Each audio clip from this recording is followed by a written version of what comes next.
আপনি ওকে শেষবার একটা সুযোগ দেন, লাস্ট একটা চান্স। এই মেয়ে কি বললা তুমি? ভুল? এটাকে ভুল বলে? এটাকে ভুল বলে না, এটাকে বলে চুরি, অনিয়ম, দুর্নীতি। তাছাড়া আমি একজন আমার সম্মানিত গেস্টের সাথে কথা বলছি, তোমরা এখন যাও, যাও, গেট লস্ট। স্যার দাঁড়ান। স্যার এই যে একটু আগে আপনি আমার বলছেন না যে আমারে কিছু দিলে আপনি খুব খুশি হইবেন, আমি স্যার বুঝতে পারতেছি এই এই স্যারের চাকরিতে মনে হয় কোনো একটা সমস্যা হয়েছে।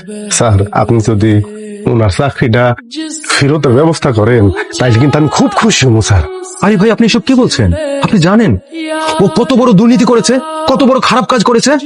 স্যার ও কি করছে জানতে চাই না স্যার, কিন্তু এইটুক বুঝতেছি ওয়াইফ নিয়ে বিপদে পড়ছে, নিজের বউরে নিয়ে আইসা যেভাবে আকুতি মিনতি করতেছে।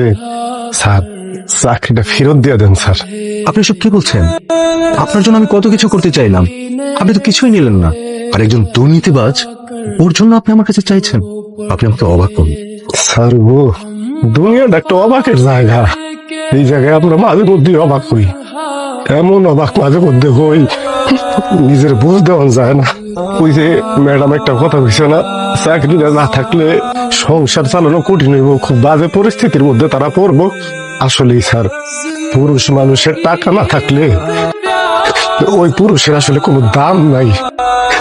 শুধু ওনার দিকে তাকায় না স্যার, হয়তো ওনার পরিবারে আরো অনেক সদস্য আছে না, যেমন বাপ মা ভাই, এরা ওনার এই পরিস্থিতি দেখলে হয়তো কষ্ট পাইব। তাগো কথা চিন্তা করে হইলো স্যার চাকরিটা ফেরত দেন স্যার। স্যার ওই যে খারাপ মানুষ যখন ভালো হয় তখন তারা কিন্তু অনেক ভালো হয় স্যার। ওই যে নিজামুদ্দিন আউলিয়া, উনি কিন্তু আউলিয়া হওয়ার আগে লোক ভালো ছিল না। আমার বিশ্বাস এই স্যারও ভালো হইব,